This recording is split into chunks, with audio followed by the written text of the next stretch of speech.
Welcome to the Kind Heartfulness podcast, exploring the inner reaches of the heart and mind, brought to you by Rangsheng Yeshigomde, Germany-Austria, and your host, Eric Solomon. Welcome to the Kind Heartfulness podcast, and today we're going to be exploring view. View is something that comes up especially in the more profound teachings of Buddhism, but even starts in the Eightfold Path with right view, and I guess you could say wrong view. So today our guest is Professor John Dunne, and I'm going to ask him about view. It's I think a very, very important conversation, and I hope you enjoy listening to it as much as I did having the conversation with John. Before we start, I'm going to say a few things about John. He got his PhD from Harvard University, and he holds the Distinguished Chair in Contemplative Humanities, an endowed position created through the Center for Healthy Minds at the University of Wisconsin-Madison. He's also a distinguished professor in the Department of Asian Languages and Cultures, where he currently serves as department chair. And his work focuses on Buddhist philosophy, contemplative practice, and especially in dialogue with cognitive science and psychology. I think some of this will come out in our talk today. His publications appear in venues ranging across both the humanities and sciences, and they include works on Buddhist philosophy, contemplative practice, and their interpretation within scientific, philosophical, and cultural contexts. So I hope you'll join me in welcoming Professor John Dunne to the Kind Heartfulness podcast. John Dunne, welcome to the Kind Heartfulness podcast. Thank you, Eric. Great to be here. So, I really wanted to ask you, what do we mean by view? And what does that mean as a practitioner, as a student of Buddhism, view? That's a great question, and a question that has many answers, actually. So let me try to answer that from my best understanding of what I think of as the sort of Chak-Dzogchen style, the style that combines Mahamudra or Chakchen and Dzogchen. So that's the lineage of Gongde, of Trikanyimon Rinpoche, and his father Toku Yigin Rinpoche, and of course his brothers and so on. So and that's a style that, when we just think historically, becomes sort of clearly articulated toward the end of the first millennium in India. But you have many precedents for it, of course. And traditionally, we'd say that this kind of teaching was even taught by the Buddha during his own lifetime, but it was not something that the world was ready for, so to speak. So you don't see historical manifestations of it. So whatever the case may be, and just in terms of its kind of public form, so to speak, it's really starts around the time of what we call the Yogacara philosophy, the philosophy of so-called mind only, and then moves and develops. And so it's something like Mahamudra, the Great Seal, this non-dual style of practice, emerges in this kind of public way toward the end of the first millennium in India. And then that's what's transmitted to Tibet, of course. So given that, that's, like where I'm coming from here in terms of view. The general idea here is that, well, first of all, it might be helpful to pin down a term here. And the term in Sanskrit is drishti. And that comes from a verb which means to see. So, and you have another related word coming from the same root, this verbal root of darsh, to see, and that's darshana, seeing. And actually, that's the kind of standard word for philosophy, even in modern Hindi. Like if you say you're studying one of the traditional Indian philosophical systems, you say you're studying a darshan in Hindi. Right, so a darshana is an act of seeing. And so what it means to do philosophy is to see. And especially for Buddhists, this was really important because one of the Buddha's really fundamental insights is that if we just go back to the very earliest teachings, the sort of base teachings, the first insight, of course, is like, there's something wrong. We're not quite satisfied. whether it's, whether we're experiencing gross mental and physical suffering, or it's just like a little, I love this, the word here in Sanskrit is dukkha. And there's a great etymology that's given in a commentary by Stirumati from the 6th century. He says it's like, ka can mean an axle. And du just means like something's not going right. It's like bad axle. It's like a squeaky axle. It's just not quite, it doesn't have to be a big deal. And we all, I think, in our privileged lives, many of us have very privileged lives. We're living, we're not facing a lot of shortages or warfare or whatever. Many of us are living in a pretty good way. We can still feel like, gee, I'm just not satisfied. Yeah. So the fundamental insight of... To stop you, I think that for a sec, because I'd like everybody to get this point. I think what's key here is many people have incorrectly translated, correct me if I'm wrong, dukkha as suffering, or you often hear that, but what you're saying, it's really more like this, not quite working, like a kind of continuity of dissatisfaction. Yeah, it doesn't have to, it can be suffering. And actually, the opposite of dukkha is sukha, like where that su means going well. So the axle is like nice. It's just, it's not a squeaky axle anymore. Everything's rolling along. And both of those can be translated as pleasure for sukha and pain for dukkha. So they also mean that. They also mean pleasure and pain. So dukkha can mean pain, but pain doesn't have to be like, you can just have a little twinge. I'm over 60 now, so this is a thing I know. Like, it's just like, it doesn't have to be a big deal, pain. And especially psychological pain can just be something in the background. It doesn't have to be way up in the front. So in some ways, the translation of pain is almost better than suffering because, my friend John Kabat-Zinn likes to say, don't heap suffering on top of pain, which is to say, don't take the pain you have and then magnify it with the way that we're dealing with it. But there is the pain, right? Yes. And that pain is at some level something that, the claim would be that is sort of inescapable in the way we're leading our lives. Our ordinary human lives are creating pain for ourselves. And then on top of it, creating suffering too. Mm-hmm. So it's really kind of figuring out how do we get past that or how do we, in a sense, become free of that sense of being caught in pain, and which is called in Sanskrit moksha, freedom. So a fundamental insight that the Buddha had was that this freedom does not come from, for example, mortifying the body, doing a bunch of fasts or a lot of some kind of physical practice, some kind of physical yoga. He tried that. He got to the point, they say, where he had fasted so much that he could touch his spine from the front of his stomach. That's how thin he was. He could push. It's like more than a supermodel, so that's impressive. And that didn't work. And just kind of bringing the senses in, like drawing the mind inward, deep, deep, deep to some place where it's just totally cut off from reality, just kind of close off the senses and go to some deep, quiet, calm mental place. That also didn't work because eventually you come out of it and then, it's all the same again. And, ritual activity, which he was brought up in a family in which that was the major practice, right? Was the ritual activity of what we call the Vedic sacrifice. That didn't work either. So what was it? It was seeing. There's that word, right? Darshana. Seeing, having the sight, and that's another translation. Instead of view, we could say sight, right? Having the sight, having the ability to see what's really going on, because the fundamental problem is that, from the Buddhist perspective, we don't understand what's going on, and it's the confusion about what is actually going on that is causing us our suffering or pain, our dukkha, right? That squeaky axle.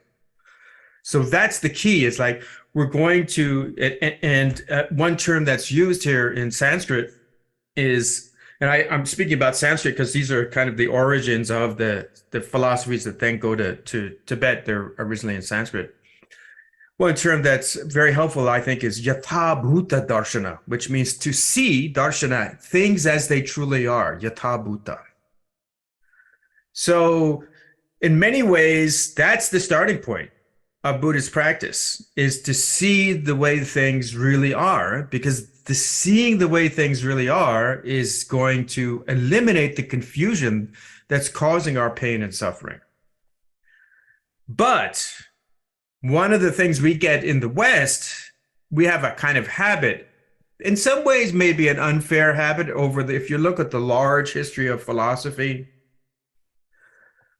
we tend to maybe kind of focus on philosophy in the modern period, 19th century forward. And it does get really theoretical, more and more theoretical, and less practical about actually somehow developing oneself as a person, for example. But, so the love of wisdom, philosophia, starts to sound like just the love of technological knowledge almost, like, how do I just do this logic better? About 100 years old. Yes, exactly.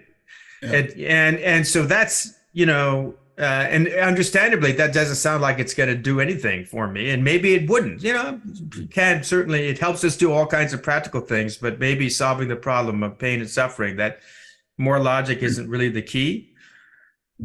What do you call it? The quantum physicist who said, "Shut up and calculate," is what you're talking about, right?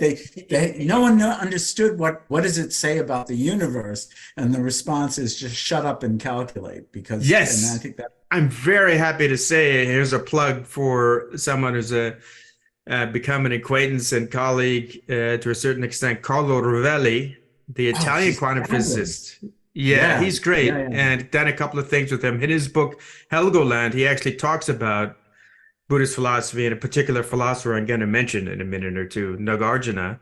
And so, there are some people now, and also Chris Fuchs, who's working on this quantum Bayesianism or cubism. So they are asking, like, what does it really mean? But, that's almost like coming full circle in a way. And that's part of what I mean here, is where philosophy, our Western traditions of philosophy, were really concerned with how do you lead a good life? How do you get out of pain and suffering? Or if you think you can't get out of it, how do you manage it? And that's also very much where, the Buddha and actually other philosopher practitioners, scholar practitioners of his time were also in that place too, where darshana doesn't just mean theory. It means seeing. Seeing is an experience. Right? That's that verb. That's not an accident that they chose that verb. These ancient Buddhist philosophers, is seeing is experiential. So what we talk about is basically, and often that what are we seeing in a way? Well, one way to articulate what it is through what we call the dharma, and there are traditionally 10 different meanings of the word dharma, but one of them is the teaching. But there are actually the teaching, there's a kind of more ordinary way of talking about what the teaching is. And then there's, the actual way, like the more precise, what do we really mean by the Dharma? So the Dharma, or the teaching, in an ordinary way, is just the books, all of the Buddha's sutras or sermons that he gave, or, all of the various commentaries and treatises and all that stuff, the monastic rules. That's all Dharma. But the more precise, or in a certain way, the actual Dharma is the realization of the meaning of that. So we say in Tibetan, the Lungbe Chu and the Tokbe Chu, the Dharma that consists in the kind of, scriptural and literary tradition, and the oral tradition too, and then the Dharma that consists in the realization of what all of that means, what all of that is about. And all of that is about, in the end, what's it about? It's always going to come down to wisdom, which is what enables us to see the way things really are, to really understand what's going on. The yatha bhuta darshana, seeing things as they truly are. So that kind of teaching, that kind of dharma, is kind of the key. That's that when we're hearing something about, let's say an account of how the mind works from a Buddhist perspective, and how our emotions, for example, alter our experience of the world and actually make it so that we are more confused. That's not to say we have to eliminate emotion, but rather that we have to see through the ways in which emotion can distort our experience. Other kinds of beliefs, especially like beliefs about our own identity, our sense that we have some kind of a fixed, absolute, unchanging identity. Those kinds of beliefs that are not just mental beliefs, they're like almost physical. They alter our experience. They're unconscious in many ways.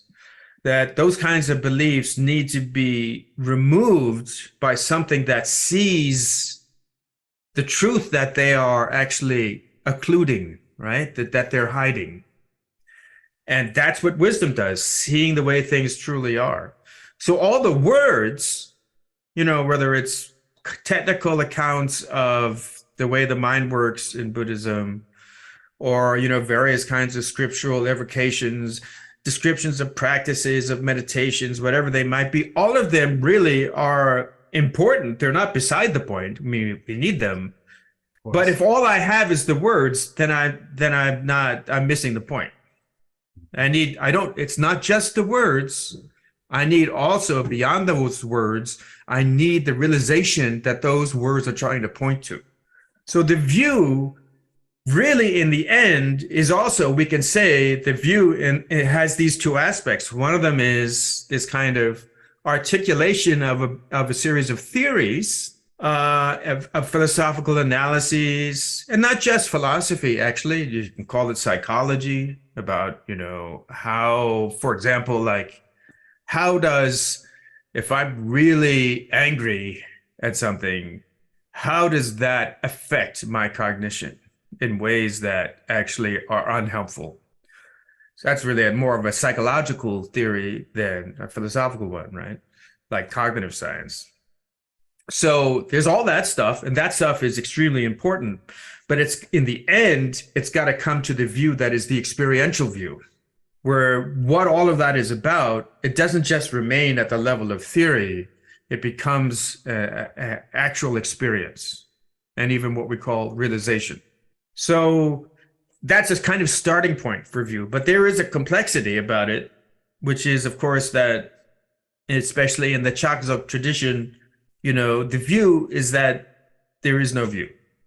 Yes. I was just about to ask you that.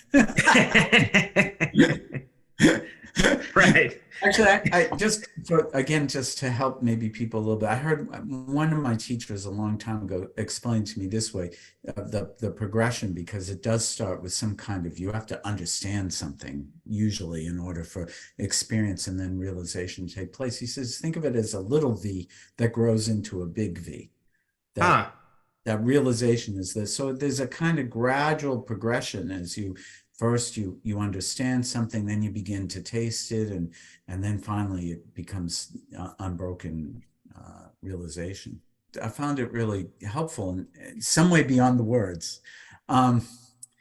So yes. Yeah, actually, I'll just say a quick thing beyond the words. That's, I won't go into all the details, but that's a big part of the point, is that our conceptual and linguistic understanding of the world is not in itself experiential. You have to use that to get to experience. Like, if I just think of an apple, yes, I don't know what it tastes like. If I have a concept of the apple or a concept of honey, maybe someone's described it to me and I know how to use the word, but that doesn't mean I know what it tastes like. That's right. Thank you.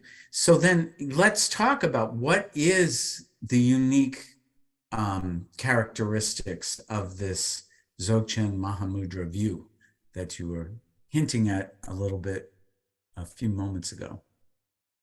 So, well, I'll do my best. It's a very complex topic, as you can imagine, as you know, actually. One thing I would say is it's helpful to kind of think of this in terms of a certain progression of Buddhist philosophy, so that basically what we find is that there are kind of different accounts of what the kind of fundamental error is that we're making. And so the view, which is another way of talking about both the conceptual and linguistic, the text, the teachings, what have you, and then the actual experience of what's really going on, right? That's what the view is. Mm-hmm. Begins really by focusing on our misunderstanding about the nature of our identities. This sense that like the fundamental problem is dukkha, right? Pain and suffering, dissatisfaction, just the slightly squeaky wheel. It doesn't have to be obvious, the slightly squeaky wheel. And, one claim is like, well, what am I doing? I'm always out there trying to get what's going to make me happy and avoid what's going to make me unhappy, getting the good stuff, avoiding the bad stuff, constantly doing that. And it's not working, right? And the Buddhist answer to why it's not working is because you're trying to make a non-existent person happy. You can't do that, right? It's like, if I like to use the example of squircles, square circles. Mm-hmm. It's like, let's say I, really want to be the best squircle collector in the world, and I just can't seem to find any. Well, yeah, that goal is, you're never going to get there. Right. Sorry. So likewise, the claim is that we have a sense of our own identities that is in some sense kind of fixated on there being someone in charge. There's a boss in here. There's like a little guy running the show who's experiencing our experiences. Here's the perceiver of perceptions, the owner of the body, the controller of the body, not just the owner of the bank account, but like the owner of the personality, and this person doesn't change. It's like who we truly are. And somehow, even though we all know, like if I say to you, Eric, are you the same person you were yesterday? Well, you're a practitioner, so it's not going to work. But if you're like most people, you'd probably say, yeah, sure I am. And then you go a year ago, you go, yeah, sure I am. You go, well, how about when you were 5 years old? Most people know they change. But somehow, even so, there's this sense like, oh, I'm the same person. And so that's part of that illusion. Like there's this controlling, owning, perceiving me, who's this unchanging person that is, somehow in here or something, And well, I'll tell you what somebody said to me once. It was I thought it was a pretty insightful, not entirely correct, but interesting. They said, no, come on. It's modern world. We all understand processes. I'm like a river. Of course I change, but you can say over there's the river. So right. Yeah. It's a continuity. Yeah. Yes. At this point, we'll say that. Yes. Then, so actually, let's go with that. Because even that has a little bit, I'm a river and I'm not the bank and I'm not, it's still got some funny things about it, right? Well, the main thing that it has, but actually, that's actually, just to be clear, like if you're going to give an account of the person, that's what we call a kind of conventional account, meaning it's not true. Absolutely ultimately true, but it is the best account we can give. That's the one. Like we are like streams. That's right. We even have that word in Tibetan, right? Gyun or Santana in Sanskrit. We're a stream of mind-body stuff flowing through time, right? Yes. And so like one stream doesn't suddenly become another stream. Yes. And we can even say that about, like my cup. Even on this account, they'd say not only is this mind-body, really what the mind-body system is, it's a bunch of what they call elements, and they're constantly changing, and there's nothing in charge, but, it's just a system all working together, and it's constantly changing every moment. And actually, the physical stuff that makes up the cup is constantly changing every moment. So the cup is actually a stream too. We think, right? We kind of take our permanence of our sense of identity and project that into the world too. Yes. And it's, it works, especially if you're trying to survive. If it's all about survival, it's okay. But at some level, that's a fundamental mistake that, Even the simplest high school physics tells us that all of the elements that make up this cup are constantly moving. What's called Brownian motion. So we don't have to go to the quantum level, right? Just at that fairly gross level. Yeah. So, so that's the first level of misunderstanding. Like there's this guy in there, somebody's in charge, unchanging me. And so you can't if you're trying to make that person happy, you can't, because that kind of person doesn't exist.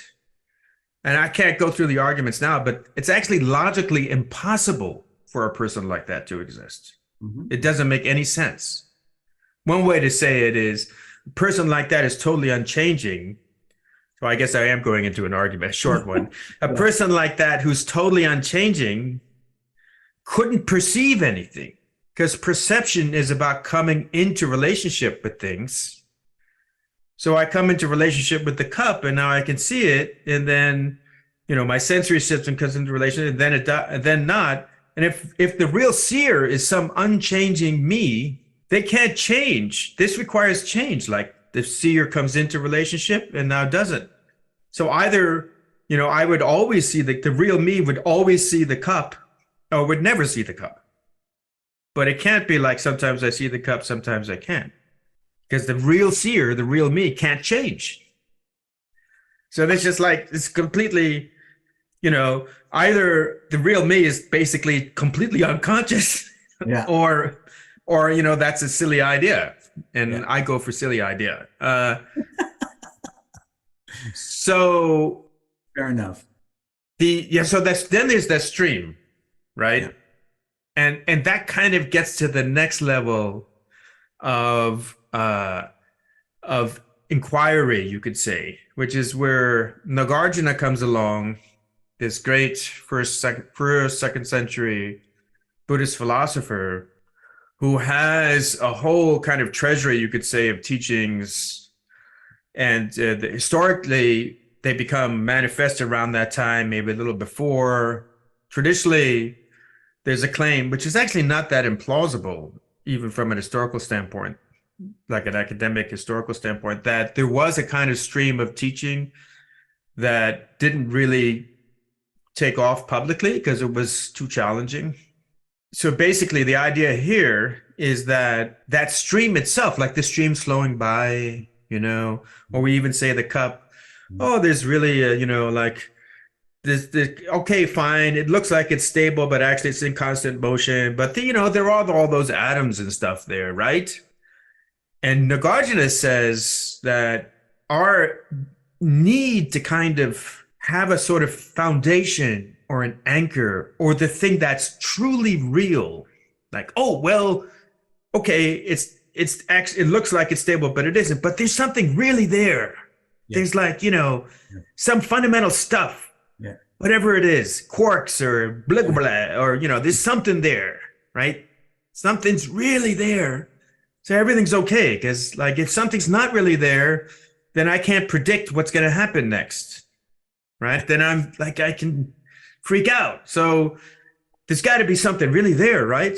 And he says that aspect of our mind, like there's something there, which he calls grasping. Yeah. Something's really there, that is a subtler cause of our dissatisfaction, of our pain and suffering. And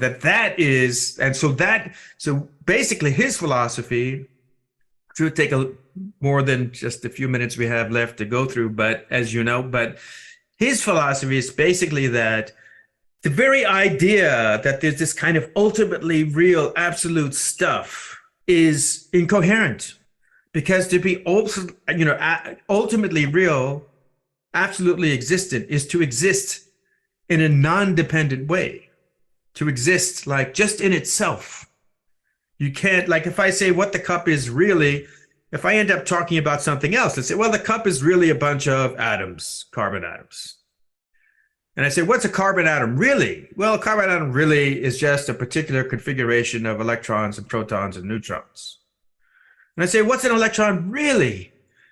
An electron really is a wave particle phenomenon that acts in contradictory ways depending on how you measure it. I say, what? It's like, it's like every time we ask if we're talking about something else, Mm. now we're like, so there's no really a cup. There are carbon atoms, etc. There aren't really carbon atoms. There's electrons, protons, neutrons, whatever. And so the idea is, if it's really there, we have to be able to just talk about that. Yeah.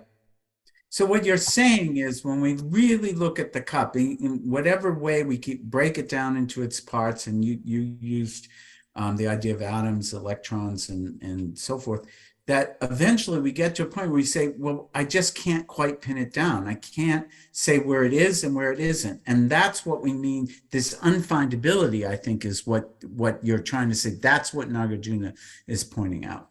Yes, exactly. Yep. And the idea is that if it were really there, we'd find something, and we wouldn't end up like going to talk about something else. We just talk about that thing. Right. And that would mean that thing existed in itself, wasn't dependent on anything else. It wasn't reducible to anything else. And that kind of completely independent existence for Nagarjuna is actually like an oxymoron. Yeah. The only kind of existence there is interdependent existence. So he says that all things are empty. This is that term that which is that unfindability you were talking about. Is another way of talking about this unfindability. If you say, what's the answer to the question, what this thing is really, it's like, there ain't no answer. It's actually a bad question. Yes. So, but actually, it's a good question, because where we end up when we start to investigate. Yes.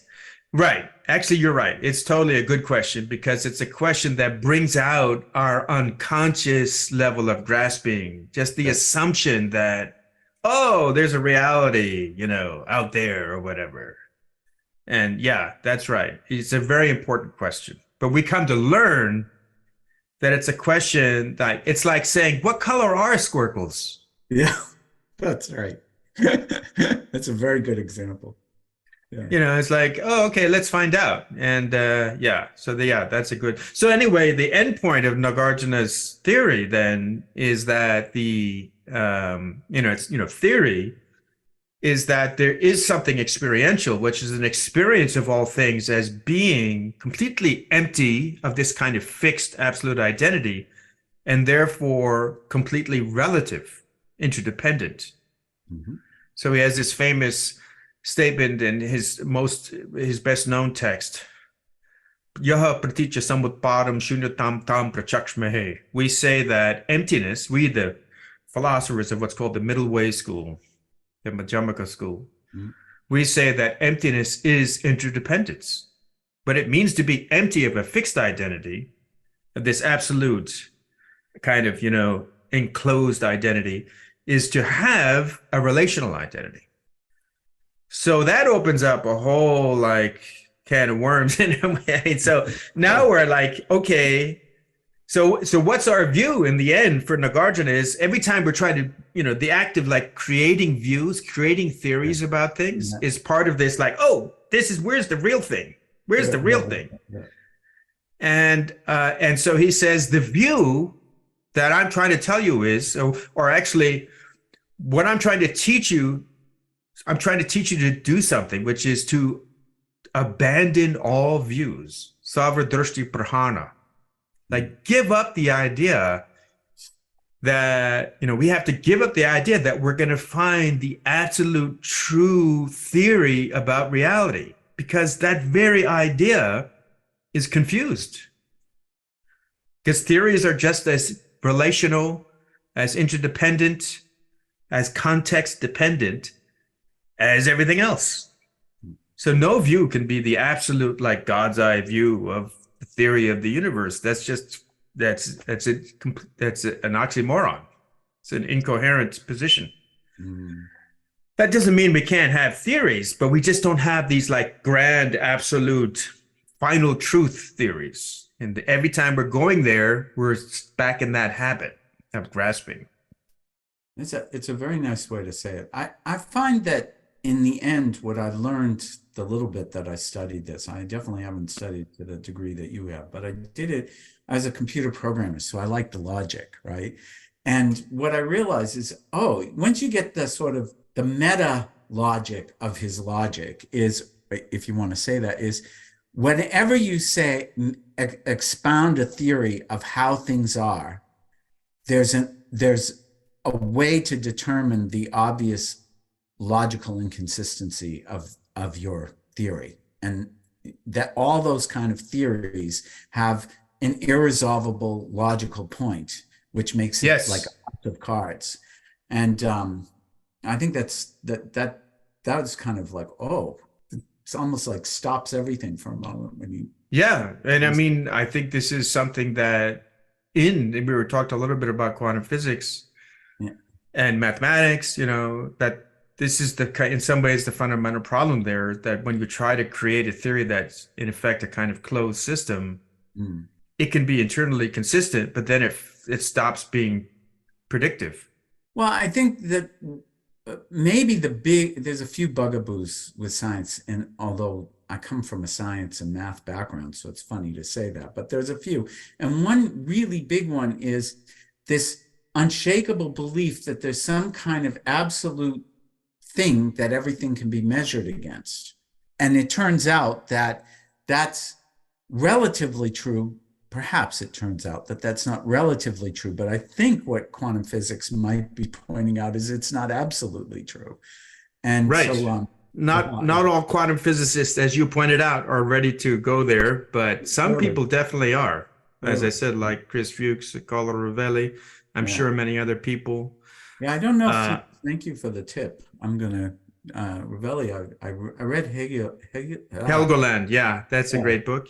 And I think Chris has written there is a book out on cubism by someone else whose name I forget, a fairly accessible book, but I don't think Chris likes it. So Chris Fuchs is the main formulator of this kind of interpretation, which is really interesting. We had a meeting, Bob Scharf at Berkeley got a bunch of us together for Quantum Physics and Buddhism 2.0, trying to, do a better job than was done before, which was maybe a little bit of a low bar, but so, it was a fascinating meeting. Carlo Rovelli was there and Chris Fuchs. And so this view, like, okay, the final view is that if you think you have the absolute view, you're wrong. Yes. That view, which itself, like, it sounds like it's a contradiction. It's not, but I won't explain how, but because it'd take way too long. But we'll just have to have you back, John. That's the correct solution to the problem. So Nagarjuna, that position, and I believe that our teachers would agree that this is kind of the root of that whole Mahamudra Dzogchen style is really Nagarjuna. That in terms of like what's our view, the view is Nagarjuna's view, but it's going to have certain kinds of not exactly modifications, but clarifications that historically come after Nagarjuna. And there's a lot to say there about kind of what is it like to experience the view? What is it like? What is realization like? It's not just, just hit yourself in the head.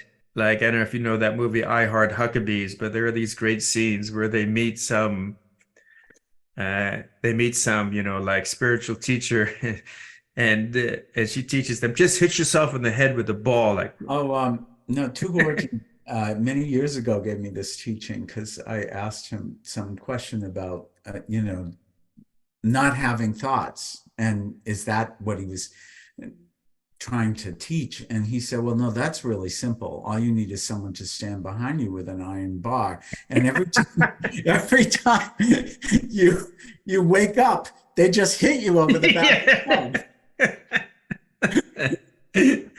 Exactly. Yes, exactly. I think so that it's might even be transcribed into one of the As It Is books. Yeah, that's a good one. So yes, so that was me. I've outed myself as the idiot that asked that question. That is a good question. Just like, what is it really? There's a good question. So, and precisely, so it doesn't mean you're like stopping thoughts. It doesn't mean you're even stopping theorizing. Yes. It's just that it's a different kind of thinking, different kind of theorizing. And maybe the end point is something that is in some sense, I don't know, like do Buddhas have thoughts? There's actually a big debate about that. And maybe it doesn't matter, frankly. But because the key here is that it's not, that famous saying from Tilopa Naropa, Pu Nawi Mi Ching Shenbe Ching, my child, it's not your experiences, your appearances Right. that are binding you. It's your clinging. It's that grasping. Beautiful. Right? Yeah. So, that's an example of that kind of unpacking. Okay, Nagarjuna says what we have to experience to kind of uproot our habit is emptiness. Experience the fact that nothing has an absolute ultimate nature.